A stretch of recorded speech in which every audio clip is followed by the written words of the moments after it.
আসসালামু আলাইকুম বন্ধুরা, শবনম রিশান ব্লগসে স্বাগত। আবারও চলে এসেছি নতুন একটা ভিডিও নিয়ে। আশা করি আপনাদের ভালো লাগে। তার আগে একটা কথা বলি, হ্যাপি ইন্ডিপেন্ডেন্স ডে।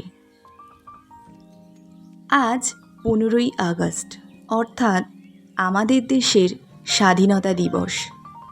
স্বাধীনতা দিবস মানেই প্রতিটি ভারতবাসীর কাছে অত্যন্ত গর্বের ও আবেগের একটি দিন। আজকের দিনে আমাদের দেশের প্রতিটা অলিতে গলিতে, স্কুল, কলেজ, অফিস, আদালতে গৌরবের সাথে ত্রিবর্ণ রঞ্জিত ভারতের জাতীয় পতাকা উত্তোলিত হয়। দেশপ্রেমের আবেগে ভারতবাসীর মন আন্দোলিত হয়। 1947 সালের 15ই আগস্ট ব্রিটিশদের প্রায় 200 বছরের পরাধীনতার হাত থেকে আমাদের দেশ ভারতবর্ষ মুক্তি লাভ করেছিল এবং বিশ্ব মানচিত্রে একটি সার্বভৌম, গণতান্ত্রিক ও ধর্মনিরপেক্ষ ভারতবর্ষের উন্মেষ ঘটে। ব্রিটিশদের একটি শিক্ষা দিয়ে ভারত একটি ঐতিহাসিক বিজয় অর্জন করে। স্বাধীন ভারতের প্রথম প্রধানমন্ত্রী পণ্ডিত জওহরলাল নেহরু এই দিনে নয়াদিল্লির লালকেল্লায় জাতীয় পতাকা উত্তোলন করেছিলেন। তারপর থেকে প্রতি বছর আমরা স্বাধীনতা দিবসকে জাতীয় উৎসব হিসেবে উদযাপন করে থাকি।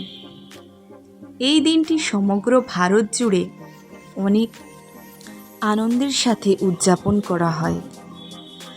স্বাধীনতা দিবস আমাদের মনে করিয়ে দেয় কোটি কোটি বীর শহীদের আত্মত্যাগের ইতিহাস।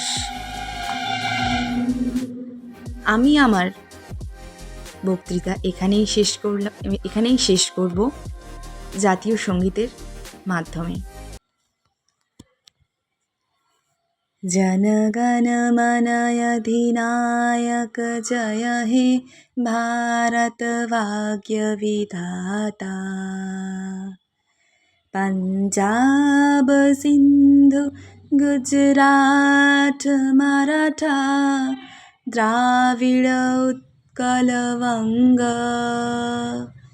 विंध्य हिमाचल जमुना गंगा उत्कल जलधितरंग। तव शुभ नामे जागे तव शुभ आशीष मागे।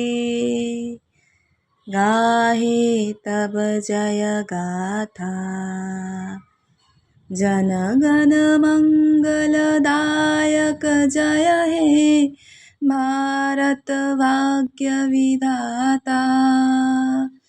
जय हे जय हे जय हे जय जय जय जय हे। তো আমি আমার ছোট্ট একটু মাত্র প্রচেষ্টা করলাম যাতে আপনাদের একটু ভালো লাগে। তো এরপরে দেখবেন আমার ফুলের মতো ছোট্ট বাচ্চাটি কেমন পারফরমেন্স করে। বাচ্চাদের তো ফুলের সাথে তুলনা করা হয়, আর বাচ্চারা নিষ্পাপও হয়, ওরা কিছুই বোঝে না, কিছুই জানে না।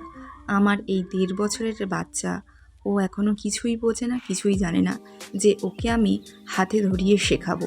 তবে আমি যখন এই পতাকা, এই নেতাজির ছবি বা এই ফুল দিয়ে যখন সামনে ছিলাম, তখন ও হয়তো কিছু বুঝতে পেরেছে যে কিছু একটা ব্যাপার আছে।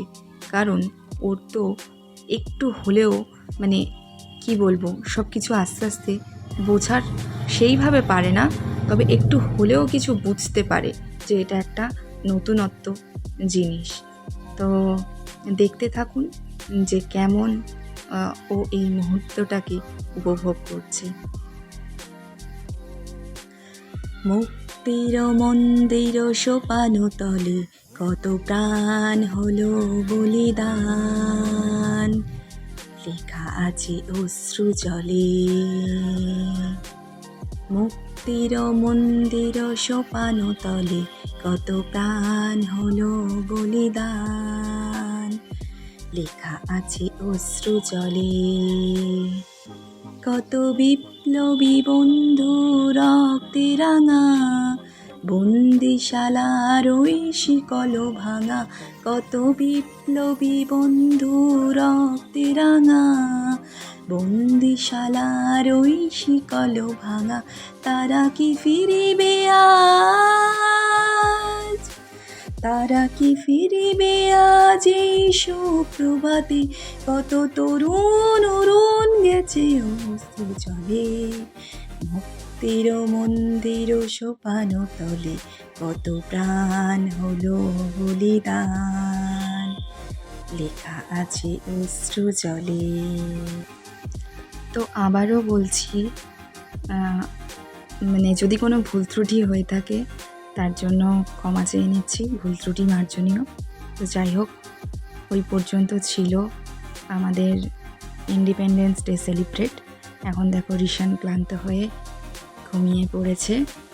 আর এই দেখো আমাদের বাড়ির এই টেবিলটা আর সোজা মানে থাকে না, সবসময় উল্টিয়ে রেখে দেয়। এই যে আবার ঘুমোতে ঘুমোতে কত কি হচ্ছে দেখো, দেখে নিল চোখ খুলে কিন্তু যে আমি আছি কি না। এরপরে আমিও আমার নিজের কাজে ব্যস্ত হয়ে গেছি। কিছু জামা কাপড় ছিল গোছন গাছন করার, তো সেগুলোকে আমি গুছিয়ে নিলাম, যেটা যেখানে রাখার সেইগুলোকে রেখে দেব। আর ঈশান ঘুম থেকে উঠলে আমি ওকে একটা লেবুর মোসাম্বি রস করে খাওয়াবো। প্রায় অর্ধেক কাপের একটু কম হয়েছে, লেবুটা একটু ছোট সাইজ ছিল, তো তাই জন্য যাই হোক মোটামুটি ওটাই খাইয়ে দেবো।